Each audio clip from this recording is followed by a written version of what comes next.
Abra sua Bíblia em João capítulo 16, a partir do versículo número 4, e nós vamos até o versículo 15. Deixe-me adiantar enquanto você procura, que normalmente nós lemos o texto e depois explicamos versículo por versículo e fazemos uma aplicação. Hoje eu quero ler o texto, fazer algumas colocações sobre esse texto, mas aproveitar o gancho e falar sobre a obra do Espírito Santo, incluindo outros ensinos que estão nos demais evangelhos e nas cartas que o Espírito Santo inspirou para nós que estão no Novo Testamento. Eu vou dar o endereço de cada uma delas. Hoje não temos as anotações, mas caso você queira, nós podemos providenciar para você, para que você possa verificar, conferir, ir atrás, em nome de Jesus. Assentados mesmo como estamos, João 16, a partir do versículo de número 4. Estou lhes dizendo, Jesus que está falando, estou lhes dizendo isto, para que, quando chegar a hora do seu sofrimento, da sua morte, sua ressurreição, tudo que ia se seguir, que quando chegar a hora, lembrem-se de que eu os avisei. Eu não lhes disse isso no princípio, porque eu estava com vocês. 3 anos e meio de ministério com os discípulos. Versículo 5. Agora que vou para aquele que me enviou, nenhum de vocês me pergunta para onde vais? Porque falei essas coisas, o coração de vocês encheu-se de tristeza. Por exemplo, no capítulo 14, não se turbe o vosso coração. Ele está preparando os discípulos, então há um ar de tristeza. Porque falei essas coisas, o coração de vocês encheu-se de tristeza. Mas eu lhes afirmo que é para o bem de vocês que eu vou. Se eu não for, o conselheiro não virá para vocês. Mas se eu for, eu o enviarei. Quando ele vier, convencerá o mundo do pecado, da justiça e do juízo. Do pecado, porque os homens não creem em mim. Da justiça, porque eu vou para meu Pai e vocês não me verão mais. E do juízo, porque o príncipe deste mundo já está condenado. Ele conclui, continua. Tenho ainda muito para lhes dizer, mas vocês não o podem suportar agora. Mas quando o Espírito da verdade vier, ele os ajudará a toda verdade, os guiará a toda verdade. Não falará de si mesmo, falará apenas do que ouvir e lhes anunciará o que está por vir. Ele me glorificará, porque receberá do que é meu e tornará reconhecido a vocês. Tudo que pertence ao Pai é meu. Por isso eu disse que o Espírito receberá do que é meu e o tornará conhecido a vocês. Esta é a palavra do Senhor. Amém. Pai, ajuda-nos, esclareça, Senhor, deixe claro, fala aos nossos corações, desliguem de mim, de nós, desse ambiente. Agora, Pai, que nós estejamos em sintonia com o Senhor e o Senhor somente. Faz isso, Espírito Santo de Deus. Eu oro em nome do Senhor Jesus. Para explicar, rever alguns dos pontos que foram feitos aqui. Versículo 4, acabei de ler. Estou lhes dizendo isso para que quando chegar a hora, lembrem-se de que eu os avisei. Entre outras coisas, Jesus fala no texto anterior, nos versículos anteriores, nos capítulos anteriores, que ele diz o seguinte: já não chamo vocês de servos. Nós vimos no verso da memória. Eu os chamo amigos. São meus amigos. E o Senhor continua, porque vocês são meus amigos, eu quero que vocês saibam que eu tenho inimigos. E meus inimigos vão ser inimigos de vocês. Então ele está estabelecendo aqui já o pano de fundo, ele está dizendo, ouça, é parte desse seguir a Jesus. Nós seguimos a Jesus, temos vida eterna, temos vida abundante, mas nós somos alertados que haverá perseguição forças contrárias. Eu não quero ficar negativo, mas quando nossa vida cristã ela está vento em popa, há momentos cheios do poder do Espírito Santo, mas mesmo nesses momentos cheios do poder do Espírito Santo, quando a nossa vida está sem pushback, sem perseguição, sem resistência, nós temos que parar e ponderar. Alguma coisa está faltando. Está fora do lugar. Infelizmente, o normal do crente é porque ele está no mundo, pressionando, indo contrário ao mundo, e perseguição virá.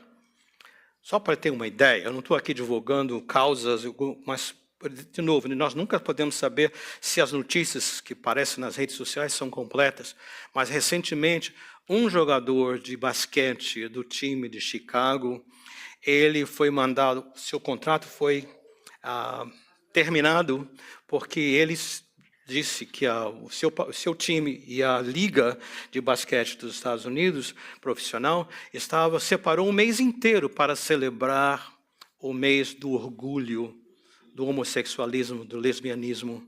E ele disse, esses princípios são contrários aos ensinos do Senhor. Teve a coragem, perdeu o papel. A boa notícia é que ele ganhou uma oferta para ser pastor.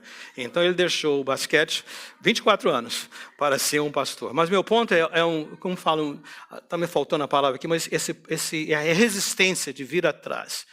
E Jesus vai deixar muito claro para nós que é parte do nosso chamado, que nós vamos ser perseguidos. E o Senhor fala inclusive o seguinte, olha só, mas eu lhes afirmo, versículo 7, que é para o bem de vocês que o seu foro conselheiro não virá para vocês, para nos ajudar. Porém, ele está dizendo que essa perseguição, quem vai nos perseguir, vai pensar que está fazendo um favor a Deus. Exemplo, Saulo de Tarso, antes da sua conversão. Perseguiu os cristãos de maneiras, assim, indescritível, atrás, invadindo casas, arrastando pessoas, permitindo lá que, no caso de Estevão, sendo apedrejado, por coisa terrível. Então, ele diz, essas pessoas vão fazer tudo isso pensando que estão agradando a Deus. Mas ele nos alerta. E, ao mesmo tempo, ele nos encoraja, dizendo, versículo 7, mas eu lhes afirmo que não é para o bem de vocês que eu vou. Se eu não for, o conselheiro não virá para vocês, mas se eu for, eu o enviarei. Vamos fazer uma ponte? Não vou perguntar se você se lembra qual foi o texto de João que nós pregamos aqui no domingo da ressurreição. Eu sei que vocês se lembram, mas vou deixar aí no seu secreto. Mas foi o João 20. João 20 sobre Maria Madalena, aquela mulher que foi a primeira a ver o Senhor Jesus ressurreto. Então, uma das coisas, assim que Jesus falou, Maria, os seus olhos se abriram, ela reconheceu que era Jesus, o que foi que ela quis fazer? Ela queria abraçá-lo. E o que Jesus respondeu? Porque Jesus não gosta de abraço, é isso? Porque ele não é brasileiro, não gosta de abraço? Não, absolutamente não. Porque ele disse, Maria, não me detenhas, porque minha obra não está completa, eu ainda não ascendi para o Pai. O que ele queria dizer? Enquanto Jesus esteve na terra, Filho de Deus, 100%, ser humano, 100%. Parte do seu papel, do seu ministério. Mas o que acontecia é que, como ser humano, ele não podia fazer truques aqui. Como ser humano, se ele estava na igreja CCP, nesse horário, ele não podia estar na Shekinah no mesmo horário. Se ele estava na Shekinah, ele não podia estar na Assembleia de Deus do Pastor Túlio no mesmo horário. Entende isso? Ele só podia estar em um lugar, com um grupo de pessoa ou pessoa. Mas quando Jesus ascendeu aos céus e enviou o Espírito Santo de Deus, o que aconteceu? Agora ele está em todo lugar, em todo tempo, com todo aquele que é seguidor dele. Você pode dizer amém para isso? Por isso ele está dizendo, né? Eu os afirmo, será o bem de vocês que eu vou, que se eu for, vocês vão poder estar na presença do Senhor sempre. O ponto principal é que nós como crentes, precisamos da ação do Espírito Santo de Deus, da obra. Na minha vida, eu preciso dessa ação, todo momento. Na sua vida, nós precisamos. Na vida da nossa igreja, nós precisamos dessa ação profundamente, profundamente. Versículo 8, ele diz, começando a explicar a obra do Espírito Santo. O Espírito Santo vem para quê? além de estar presente com cada um de nós, todo momento, que mais? Quando ele vier, ele convencerá o mundo do pecado, da justiça e do juízo. Você já prestou atenção que há pessoas que, um grupo de 3 pessoas, você vem, testifica com o poder do Espírito Santo, daquele grupo de pessoas que ouvem, 2 pessoas respondem quebrantadas e querem e desejam conhecer mais de Jesus e entregar a sua vida ao Senhor Jesus. Mas vocês já perceberam que 3 pessoas ouvem a mesma mensagem e de repente o coração não se move? Sem a ação do Espírito Santo, sem essa ação anterior do Espírito Santo, que abre o entendimento, convence do pecado, abre os olhos espirituais para perceber, eu estou afastado de Deus e merecedor do castigo eterno. Sem esta convicção não há salvação. Então o Espírito Santo vem para trazer convicção do pecado, para abrir os olhos. Mas que mais que ele faz? No versículo número 13 que nós lemos, diz: mas quando o Espírito de verdade vier, ele os guiará a toda a verdade. Nós precisamos estar ouvindo a palavra de Deus diariamente, através da Bíblia. Precisamos fazer isso, é parte do nosso papel de ouvir a voz de Deus. A Bíblia é a palavra de Deus, é a voz de Deus, revelação de Deus para nós. Preciso estar orando, Senhor, me ilumina, me ajuda a entender. Pai, exatamente o que isso significa, eu preciso fazer isso sempre. Mas é o Espírito Santo que ilumina, é o Espírito Santo que direciona, é aquele que fala conosco. Então ele fala isso para nós. Agora, há alguma coisa interessante que é bom ressaltar. O que nós vemos aqui? É que Jesus diz que o Espírito Santo tem a sua obra principal, convencer do pecado, mas ele tem uma ainda secundária que é muito importante. Versículo 13 continua: mas quando o Espírito da verdade vier, ele os guiará a toda a verdade. Agora, não falará de si mesmo, falará apenas o que ouvir e lhes anunciará o que está por vir. Ele é o porta-voz de Deus para nós. Ele me glorificará, Jesus falando, porque receberá do que é meu e o tornará conhecido a vocês. É o Espírito Santo que me introduz, que abre meus olhos para a pessoa de Jesus e quem ilumina. Alguém chamou que o Espírito Santo é o holofote sobre Jesus. Ele não fala de si mesmo, ele fala de Jesus, exaltando. Ele, ainda no versículo de número 14, 15, por favor: tudo que pertence ao Pai é meu, por isso eu disse que o Espírito receberá do que é meu e tornará conhecido a vocês. Como eu disse, o Espírito Santo é quem torna conhecido a Jesus. Bem, esses são alguns pontos principais da importância do Espírito Santo na nossa vida, mas também da sua obra, o que ele realiza.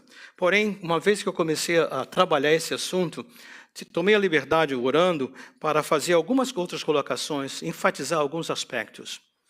Então, não quero que pareça uma escola, mas eu quero fazer isso numa ordem de explicação da obra do Espírito Santo, a pessoa, a presença do Espírito Santo. Número 1, salvação. Essencial a participação e presença e ação do Espírito Santo de Deus. Nós somos salvos por Deus. Nós sabemos que o nosso Deus, um Deus, 3 pessoas: Pai, Filho, Espírito Santo. O Pai nos escolheu, nos amou. Deus amou o mundo de tal maneira, Ele nos escolheu. Jesus nos redimiu, pagou o preço para que nós pudéssemos ser reconciliados com o Pai. Agora, quem aplica essa experiência a cada um de nós? O Espírito Santo. Então, a salvação é a obra de Deus em nossas vidas. O Pai escolhe, o Filho redime, o Espírito Santo aplica. Como eu já mencionei, não há conversão sem a ação do Espírito Santo. Versículo 9 do texto que lemos: ele produz uma profunda convicção do pecado. Sem convicção do pecado não há arrependimento, e sem arrependimento não há restauração. Então, salvação, ele está firmemente envolvido, trabalhando, peça essencial. Outra área, regeneração. Que é isso? Efésios 2, 1, 10 diz que nós estamos mortos em quê? Em transgressões e pecados. E nós estamos debaixo da influência satânica, debaixo do polegar de Satanás. Nós estamos debaixo da influência do mundo que nós vivemos, sem escolha, escravos do pecado. E como tais, destinados à ira, à destruição. Mas Deus, lá o texto de Efésios ainda diz, nos vivificou pela sua riquíssima misericórdia. Não foi por nada dos nossos méritos. Ele vem e nos traz vida, Ele nos ressurreta. Ressurreta, está certo essa palavra? Nos ressuscitou. Estávamos mortos, agora estamos vivos espiritualmente. Nos faz assentar nas regiões celestiais. Então, outras palavras, Ele está parte dessa regeneração. Porém, nós chegamos ao Senhor e de repente Ele declara, você estava separado de mim nas trevas, agora vai para o reino da luz. Você estava morto, agora você está vivo.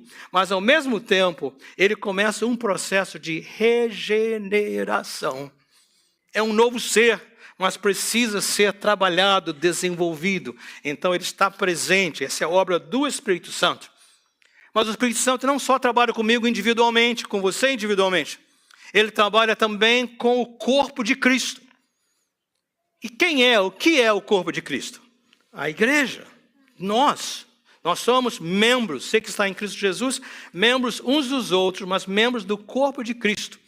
Mas para que nós possamos sair das trevas para a luz, regenerados, para que possamos estar enxertados, que nós não estávamos originalmente no corpo de Cristo, que foi preciso... Ação de quem? Do Espírito Santo. Lá em 1 Coríntios 12, 13 diz isso. Ele nos traz para. É muito mais que nós nos tornarmos membros, fazemos a confissão de fé. Isso é para o nosso público, para nós mesmos, testemunhamos da nossa fé. Porém, a ação espiritual, no momento que eu me arrependo, peço ao Senhor Jesus que perdoe os meus pecados, entrego a minha vida a Ele, o que acontece? O Espírito Santo não só já estava regenerando para me levar a esse ponto, não só estava ali presente, perdoando meus pecados, mas agora Ele me enxerta no corpo. Nós não fomos chamados para sermos caminhantes sozinhos. Nós somos chamados para trabalhar como corpo. Ele vem, faz de nós essa presença, Ele nos enxerta no corpo. Mas tem mais. Versículos diferentes, mas ideias iguais. Ele faz de nós um templo. Viajem comigo. Quando o povo de Israel saiu do Egito, o Senhor falava com Moisés, Moisés falava com o povo. Moisés, Arão. Mas chegou um momento que o Senhor disse, e ele estava lá no monte, quando Moisés estava com Deus no monte, o Senhor, o que acontecia? O povo ficava aterrorizadíssimo, porque pensava, vamos morrer. Então Deus queria estar com eles. O que é que o Senhor fez? Instruiu a Moisés para que edificasse o quê? O tabernáculo, que é chamado a tenda da congregação. Congregação, ou seja, a tenda do encontro. Encontro de quem? Deus com o povo. Então Deus veio dos céus para habitar com o povo, mas por causa da sua santidade, então tinha que haver uma separação, mas era um lugar. Mais tarde o templo, Salomão primeiro, depois outros templos que foram erigidos até a época de Jesus, mas o que aconteceu? O povo... Ele ficou assim sem impacto, aquela presença, agora estava deturpado. Então o que Deus faz? O Espírito Santo agora vem, já não é mais o monte inacessível, porque Deus quer estar conosco. Não é o tabernáculo, porque era limitado e também foi corrompido. Agora é o Espírito Santo que faz de cada um de nós. A palavra de Deus fala que se nós nos arrependemos, lá Atos 2, 37, 38, 39, quando nos arrependemos, somos batizados para a remissão dos pecados, nós recebemos o dom do Espírito Santo. Sabe o que acontece quando entregamos a vida ao Senhor? O Espírito Santo vem fazer morada em nós. Ele está em nós. Não é mais agora um lugar à parte. Todo o tempo, toda hora, Ele é o templo de Deus. Mas há mais que Ele faz para nós. O que mais que Ele faz? E eu encorajo você a ir além e pesquisar essas coisas. De acordo com Efésios capítulo 1, eu anotei a lista de coisas que Deus faz. Começa assim, bendito seja o nosso Deus. Aí diz assim, porque nele nós fomos abençoados, eleitos, predestinados para filhos de adoção, redimidos, tudo em ordem, feitos herança. E lá ele continua no versículo já 14, de Efésios 1, versículo 13, perdão. Ele diz assim: e fostes selados com o Espírito Santo da promessa. Selo. Muito usado naquela época, talvez muito menos hoje, mas a ideia de selo é o seguinte: você vinha e selava alguma coisa, primeiro significativa. Quem visse aquele selo sabe, isso aqui pertence a. Eu sei que é uma ilustração assim meio grossa, mas, por exemplo, eu não fui criado em fazenda com bois e gado, coisas assim, mas eu sei que o gado pasta em alguns lugares livremente, então, para que eles não se misturem com outros rebanhos, o que tem que fazer? Tem que ser marcados. Esse é o selo. O Espírito Santo é a marca em nós, de que nós somos propriedade exclusiva de Deus. Ele está ali conosco para isso. Ele está ali também para nos dizer que nós somos autênticos, a obra genuína de Deus em nossas vidas. Mas o texto de Efésios também fala que Ele é a garantia, o penhor. Que é isso? É a garantia de que aquilo que Deus começou em nós, a boa obra, Ele vai completar até o dia de Cristo. Ou seja, nós chegamos como estamos. Agora, filhos de Deus, não mais nas trevas, reino da luz. Agora ele começa uma obra. E ele diz, o Espírito Santo em você é a garantia disso que vai acontecer. Eu sei que estou dando muita informação, mas deixa mais um pouquinho mais. Eu sei que vocês são inteligentes, capazes de assimilar isso. Então, selo. Agora que eu já sou selado, estou enxertado no corpo de Cristo, qual é o processo? É um processo que é a vida inteira. Eu gostaria muito que esse próximo processo, que é chamado de santificação, ele fosse uma coisa assim, overnight. 24 horas. Você aceitou Jesus hoje, amanhã você está novinho em folha. Bom que dói, né? Mas essa é a verdade. O próximo passo é a glorificação. Da santificação, isso quer dizer, eu já fui selado, ninguém pode me tirar das mãos do Senhor, ninguém. Salvação é um presente que é irrevogável. E aponta para um dia que nós vamos ser glorificados, perfeitos. Nós sonhamos com esse dia. Mas o triste é que às vezes esse tempo leva 1 ano, 10, 20, 30, 40.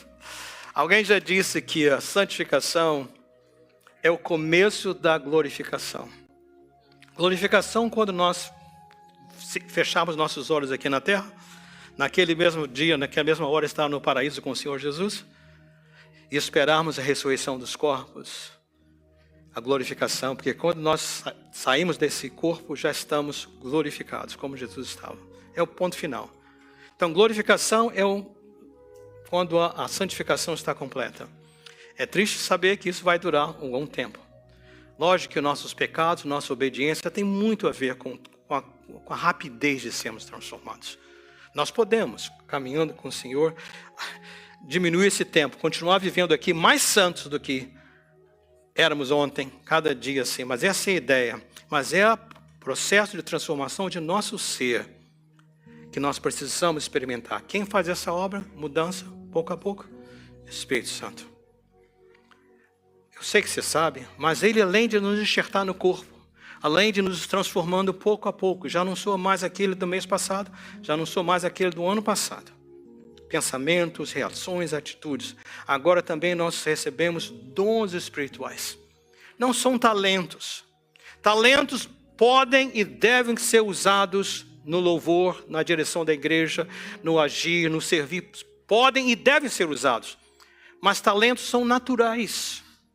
Porém, cada um de nós nos foi entregue pelo menos alguns, 2, 3, 4, 5 dons espirituais, dependendo do ministério.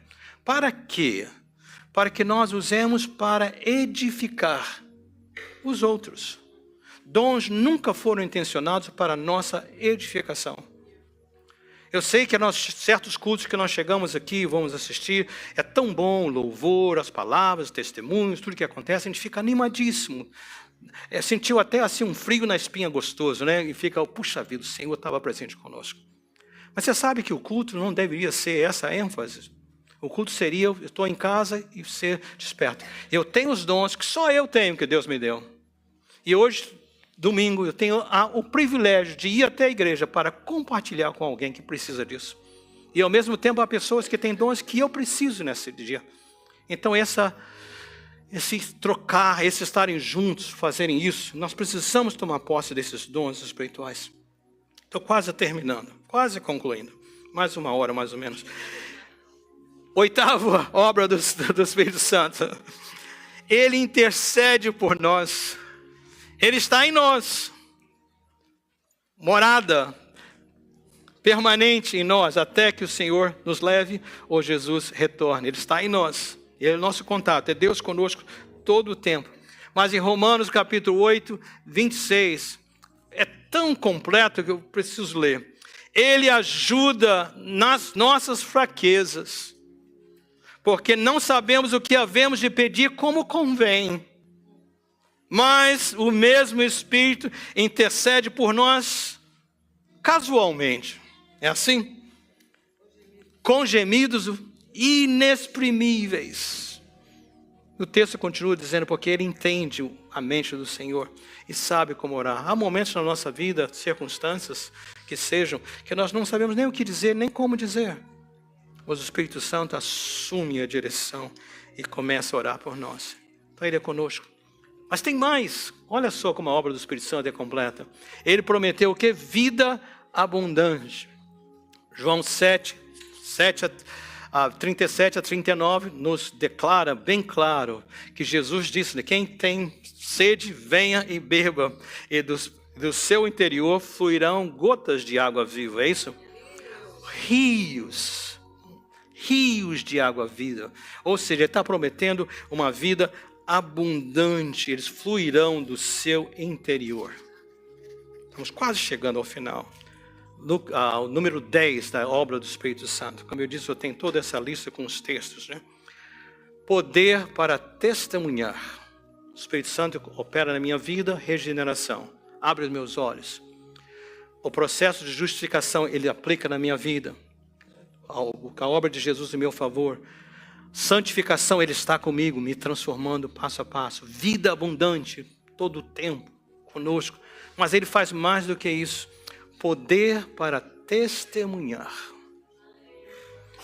Lucas 24, 49 diz assim, Jesus, prestes, antes da sua, aqui, esse texto de hoje é antes da sua morte.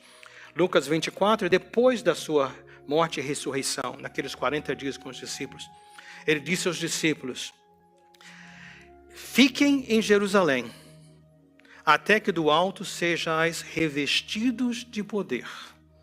E em Atos 1, mesmo Lucas escrevendo, e recebereis poder, e virá sobre vós o Espírito Santo. Para quê? Lógico, a vida abundante, enxertada no corpo de Cristo, tudo isso aí. Mas naquele momento ele diz, e sereis minhas testemunhas. Ele dá o plano. Em Jerusalém, onde você está, na Judéia, aumenta o círculo, Samaria, lugares que você não iria normalmente, e também até os confins da terra. Assim que o Evangelho chegou até nós. Ele fala poder para testemunhar. Aos cultos de quinta-feira de oração, nós temos orado muito. Duas áreas específicas. Pela unidade na igreja. Diversidade, sim. Mas unidade no meio da diversidade. Entendemos que somos um corpo, mesmo que membros diferentes. Mas o outro pedido que nós temos feito, Senhor, revista-nos com o poder do alto para poder testemunhar. Qual o problema? Qual o desafio que nós temos? Não está mais no cinema público. Eu estou procurando ver, se você souber, onde está o filme sobre o grande avivamento, The Great Awakening, o grande despertar, eu creio que seria em português. É que fala sobre o grande avivamento aqui nos Estados Unidos, nos anos 1700. E esse filme em particular fala sobre George Whitefield. George Whitefield era um calvinista, um reformado da igreja anglicana, alguém de doutrina semelhante a nós. Ele se uniu com John e Charles Wesley, que eram metodistas, arminianos. E onde ele estava, principalmente na América, ele disse, não importa a denominação, o que importava era uma fome e sede pelo avivamento vindo do alto. As colônias americanas, elas estavam como assim, cada dia mais materialmente envolvidas no novo mundo, começando coisas novas, e mais Deus estavam crescidos. As igrejas estavam cheias de pessoas que eram religiosas, mas que não haviam experimentado uma experiência pessoal com o Senhor Deus. E esse grupo de rapazes começaram a orar. E entre o trabalho dele na Inglaterra, que vai dar origem ao metodismo, a igreja metodista, lá nas suas raízes tão gloriosas, mas também aqui na América, e todo esse avivamento. Ele não tinha espaço nas igrejas, mas ele começava a pregar nos campos. Vinha, montava ali um púlpitozinho e começava e as pessoas se juntavam. Mas qual era o ponto que eles estavam fazendo? Jonathan Edwards, também daquela região, é outro exemplo disso aí. Foi um clamor, porque por anos a fio não haviam conversões. Deixa eu repetir. Ninguém que era compartilhado o evangelho entregava a sua vida ao Senhor. E eles começaram a perceber que algo está faltando. O poder de Deus que está operando em nós, do Espírito Santo, é o mesmo que ressuscitou Cristo Jesus. Então o que está acontecendo? Que quando eu prego, quando eu falo, pessoas não se convertem? É a ausência do poder, a ausência do revestimento. Nós podemos dar a volta quantas vezes quisermos, mas quando nós estamos obedecendo ao Senhor e testificando, de acordo com a promessa do Senhor, pessoas vão responder. Não são todas. O Senhor sabe aqueles que Ele elegeu, que Ele separou. Mas nós não podemos aceitar um testemunhar sem resultado. Não dá para a gente ficar colorindo, disfarçando e tudo mais. Fomos chamados para testificar. Mas Jesus disse, não saiam de Jerusalém até que sejam revestidos de poder. Então nosso clamor tem sido, ó Senhor, vem sobre nós. Senhor, reaviva-nos. Se você puder, procure e me deixe saber onde está esse filme que foi anunciado. Esse filme foi produzido pelo Sound and Sight, aqui da Lancaster, Pensilvânia, esse teatro que tem das coisas religiosas, eles que produziram. Uma outra nota pessoal é que na parte da equipe que trabalhou no filme, temos a filha do nosso pastor, Fernando Almeida, da igreja Ebenezer aqui em Newark. Então, a Lídia, né? Então é muito importante isso, nos alegarmos que alguém conhecido nosso é parte da equipe que trabalhou e preparou esse filme. Mas vale a pena, George Whitefield, e esse filme está bem perto dos relatos verdadeiros, vale a pena você saber mais. Qual é o ponto, pastor? Nós precisamos desse poder para testemunhar. Eu sonho que ver algo extraordinário. De repente, essas cadeiras que estão vazias, pessoas fazendo fila para entrar na igreja porque estão precisando dizer, eu preciso aceitar o Senhor Jesus. Isso não é história só do Novo Testamento, não é só do livro de Atos, não é só dos grandes avivamentos, é história para nós. Eu me lembro que quando o Senhor Jesus me alcançou com a sua graça, naqueles eventos de jovens, eram multidões. Eu já contei essa experiência, eu me lembro lá, né, no Rio de Janeiro, na Igreja Batista de Itacuruçá, na Tijuca. Então, o Colégio Batista conectado, ou era conectado na época, conectado. Então, havia uma reunião de jovens, e a reunião de jovens estava acontecendo no auditório do colégio. Mas, de repente, havia mais gente de jovens do lado de fora do que no auditório. E havia um pastor Caden, João Caden, que estava presente ali, e ele disse, não é justo isso, a igreja fechada de mais de 1.000 assentos, e nós aqui com jovens do lado de fora. Então ele tomou a decisão, não custou o trabalho, ele não foi mandado embora por isso, mas anyway, ele chamou para que nós fôssemos, e todo mundo começou, aquela multidão de jovens. Mais de 1.000 jovens se reuniram lá, encheram até o lugar onde o coro ficava, os corredores sentados. E quando se fazia o apelo, aquela multidão de jovens correndo para o Senhor. Porque alguém pregava bem? Não, a maioria das pregações, teologicamente, eram tão incompletas, eram testemunhos. Eu era cego, agora vejo. Estava perdido, agora estou salvo. Estava em drogas, agora não estou mais. Mas o ponto era vidas quebrantadas diante do Senhor. Você sonha em ver isso? família, amigos queridos, familiares, pessoas, comunidade ao nosso redor. Esse é o Espírito Santo de Deus. Agora vamos concluir. Você já sabe qual é a obra, você pode pedir, Senhor, quero o pacote completo. Alertas.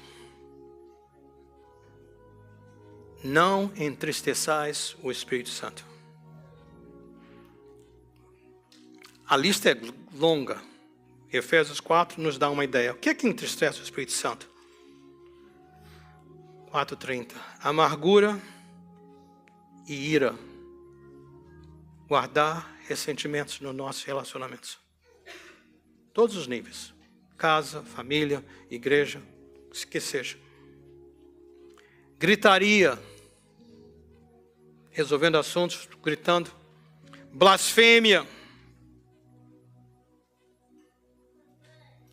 Blasfêmia é falar e desrespeitar a Deus e ao próximo. Intenções malignas. Tudo isso no Efésios 4. Falta de perdão. Então, primeiro alerta, não entristeçais o Espírito Santo. Segundo alerta, não extinguais o Espírito. 1 Tessalonicenses 5:19. Extinguir é tirar o oxigênio. Se há uma chama, você tira o oxigênio, a chama se apaga. Eu gosto também daquela ideia que se eu tenho uma mangueira que está regando o quintal, o jardim, mas se você dobrar a mangueira, o que acontece? A água para. Não extingueis o Espírito. E por último, enchei-vos do Espírito. Esse enchei-vos de Efésios 5:18 não é uma vez, não é duas vezes. Obra contínua. Sei que é muita informação, mas não há outro meio de nós vivermos uma vida abundante. Por outro lado, eu digo também que não há nenhuma razão para que nós não possamos experimentar a plenitude dessas promessas que estão disponíveis para nós, através da ação desimpedida, totalmente livre de agir em nossos meios. Só precisa de uma coisa. Qual é? Uma vida que diga, Senhor, aqui estou. Espírito Santo, enche a minha vida. Traz de volta. Ilumina, revela, direciona, capacita. Que a sua promessa possa se cumprir em mim. Você pode orar comigo? Pai, eu peço ao Senhor que o Senhor possa estar completando a obra, Pai, nos corações de cada um presente aqui, Senhor. Aquilo que, Pai, eu deixei incompleto,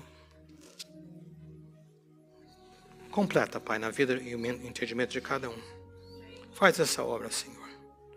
Nós queremos, Pai, experimentar a plenitude da ação e obra do Espírito Santo em nossas vidas. Individualmente, como família, como igreja, Senhor. Nós oramos, Senhor. Toma nossas vidas, ó Pai. Faz essa obra em nome do Senhor Jesus. Amém. Fique de pé, receba a bênção do Senhor.